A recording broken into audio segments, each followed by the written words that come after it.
Isabella Guzman, chahi 19 khata ngairiba masak matau fazarabi leichabi amana mahakki mamabu thangna yanduna hatkibagi warini mayamna lijagadoribase. Hairiba thaudok ase Aurora, Colorado, USA da thokiba thaudok amani. Isabella Guzman chahi 19 khata ngairiba masak matau fazarabi leichabi macha amani. Mahakna mahakki mamabu thangna yanduna hatkirami. Hairiba thaudok ase 2013 August ki tang 19 thokiba thaudok amani. Adubu handak marak yamna toina Facebook amadi atai social media kiyada viral oinaragli mahakki wari matangda. Isabella Guzman gi stepfather Roy hoina Aurora Police Station da August ki tang 19 da call ama tawaglammi madudi mahakna makuigi bedroom adugi thongi makhada idu center ubada mahakna chingnaba khara laibadagi phone adu tawkhibani. Isabella Guzman nasu mahakki mama Yonmin hoibu threaten tawba lei haina chu mahakna police tamkirami. Isabella Guzman na mahakki mama bu thangna yanduna hatkrimaida noma walingida mahakki mama maida matin chiselami.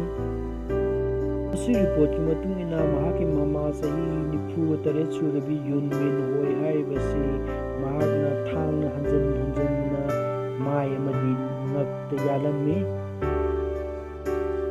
Stepfather rai hoina downstairs da mahakna dinner tawrida mahakki nupina mahakku kawba amadi makon fubani makon tarammi. Mahakna thuna yangna mathak upstairs romda kakhalakpa matamda shower adu thabagi makon taramni amadi mahakna thong adu hangtokna change tawba matamda thong adu Isabella na thingdu leiramni. Re hona hogi bedroom gi makha gi thong da I chenthorapadu ubada mahakna yamna thuna yangna mahakki mobile phone leibun maikei rom da laglammi amadi mahakna 911 haiba emergency call sida phone tawrammi. Amadi mahakki nupidu attack torambai haina paudamki. Madudagidi thong adu hangdoklami amadi Isabella thoklaklami makhut yeta thang ama pairaduna. Madudagidi Isabella Guzman na wa mata ngangdana munna yenglami amadi downstairs amdu kumkhirami. Bathroom aduda changba matamdadi mahakki nupidu ina pumtai taiduna leirami amadi manakta baseball ama su leirami. Mama amadi makhuri da thangna yanbagi dak kaya amasu leirami amadi saina phubagi dakpham kaya amasu leirami. Thuna yangna re hoina chang mahakki nupidu manaka changsilami amadi thabakta namduna CPR piraga sor honarami adubu mahakki mamit adu kuptrabadudadi mahakna sire haibasi khanglammi.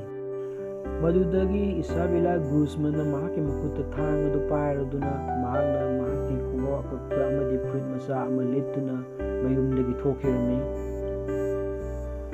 Adubu mathangi numitki numthilda Isabella Guzman bu Aurora Police na mahakku parking garage amadagi fakirami. Mahakna angang oiringai chahi 8 ta ngairingai hona mahakki mamaga yamna toina mari yanarami amadi khanarami. Father Roy hoina haibadudi mahakna mahakki mamabu kihinba amadi matin chisenduna usithoidaba kaya ulami. Ki mamabu hatringai pung kharagi mamangda mahakki akokpa mapa Robert Guzman na mahakki machanupibu counseling tawrami.